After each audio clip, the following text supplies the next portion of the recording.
Zoe, you want to have some lunch? Are you a hungry girl? You hungry? Zoe started having these anxiety attacks about a year ago when she was about 2.5 years old. And the best way I can think of to describe it is like an anxiety attack. She would come into my office where I was working. I work from home, put her paws up in my lap.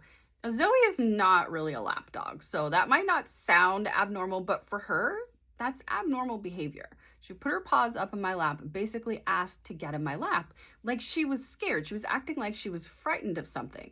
So I would pick her up and she would just be trembling. And this started happening a few days a week. And then it was pretty much a daily occurrence. And it would last, these anxiety attacks would last for about an hour, which, as you can imagine, I mean, it upset me. It wasn't that I minded being bothered. It did interrupt my work day, but I didn't mind stopping what I was doing. I would drop whatever I was working on and help her. But I couldn't figure out how to help her. I would hold her.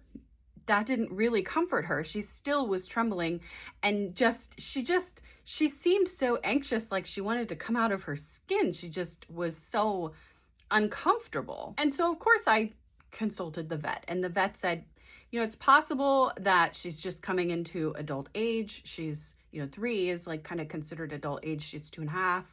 And that she's just becoming aware of her surroundings and the fact that, she's supposed to protect the house, and sounds reasonable, right? Like, that's kind of what I thought too. But these anxiety attacks were so intense and they were happening at such regular frequency that I thought, I don't know what's going on here, but it doesn't seem like just normal anxiety. So I asked about medications. She said there's really not a good thing that you could just have them on like every single day, like a human.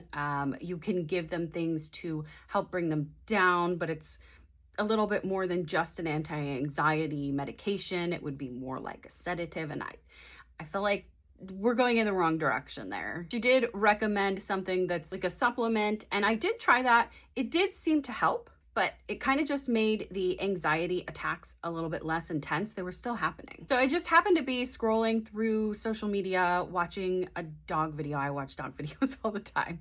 And I came across one where a guy said that sometimes smaller dogs can have trouble regulating their blood sugar. And he was talking about dogs that were much smaller than Zoe. Zoe's about 25 pounds. He was talking about like the little tiny toy dogs that are like 5 pounds, 6 pounds, maybe 10 pounds. But when I started thinking about it, I thought it's possible that it's not anxiety and it's actually blood sugar crash. I mean, I can't ask her, I'm just guessing. So what he said was that for very little dogs, sometimes it can be helpful to feed them 3 times per day, because basically the little dogs, like the little toy chihuahuas and dogs that don't have an undercoat, they exert a little bit more energy keeping themselves warm. They don't have very big stomachs, so they just can't take in a lot of calories all at once. They usually have very fast, very high metabolisms, very high energy levels. They just burn through all of their food, all their calories, all their energy that they consumed before the next meal. And then it can be helpful to just spread them out across 3 meals instead of 2. So I tried it. I work from home.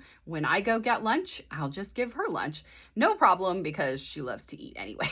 So she was happy to get 3 meals per day instead of 2. Mealtime is like her favorite thing in the world. And I'm not feeding her more food. It's the same amount of food. I'm just dividing it up into 3 meals instead of 2. It's been a year now, and she has not had another anxiety attack like that again. Was that good? Was that good? What a good girl. Yeah, you're such a good girl. Good job. Good job.